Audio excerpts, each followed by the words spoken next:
Alan Fire here of Group Dynamic with part two in a series about building trust through the use of language. Last time we talked about finding your language, and if you haven't watched that yet, or at least read it and done the little exercise there, that's important. So stop this one and go back to that one.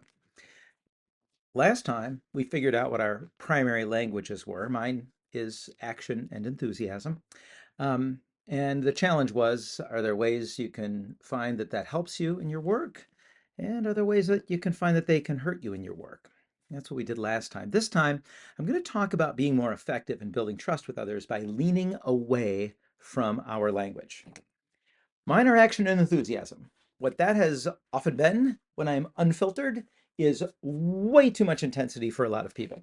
I'll talk fast, I'll get excited, I will smile a lot, my eyes will get stupid big, and I'll gesture quite a bit, and I'll push projects or ideas much more quickly than other people are like comfortable doing.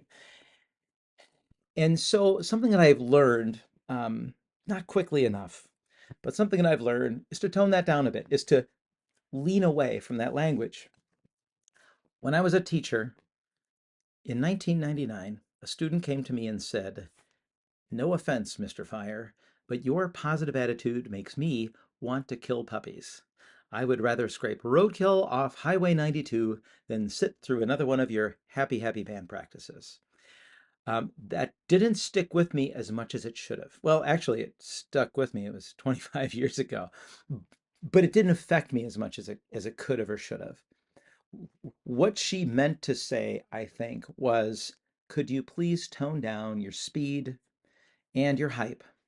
Because not everybody trusts that level of positivity and hype. And I kind of mean it. Like it's kind of real for me. It's authentic, but it interferes with my ability to connect with people who don't necessarily appreciate it. So for me, leaning away from my language, thinking I'm very enthusiastic, I am very fast paced, leaning away means tone down the enthusiasm and slow down the pace a bit.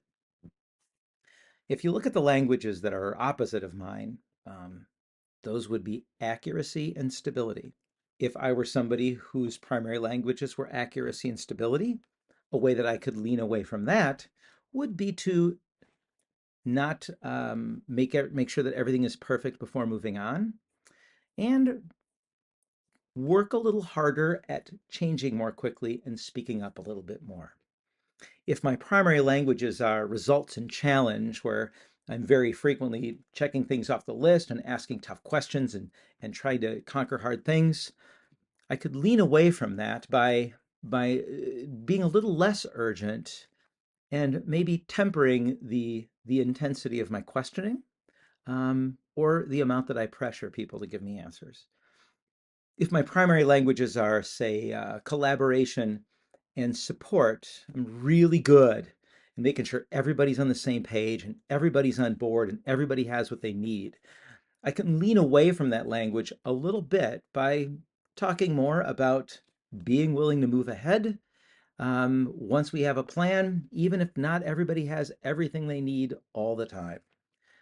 All of these qualities are good. All these languages are good and are helpful, but sometimes we can connect better with others if we lean away. So look out for the intensity of how you express your chosen languages. Part one, we talked about figuring out what your languages are. Today, we're talking about the idea of leaning away, considering lessening the extent to which we rely on the words and actions that accompany those languages. Next week, we'll talk about the third part, which is how can you lean toward the opposite languages to be more effective? I've hinted at that today. I'll talk in detail about it next week. I'll talk to you then.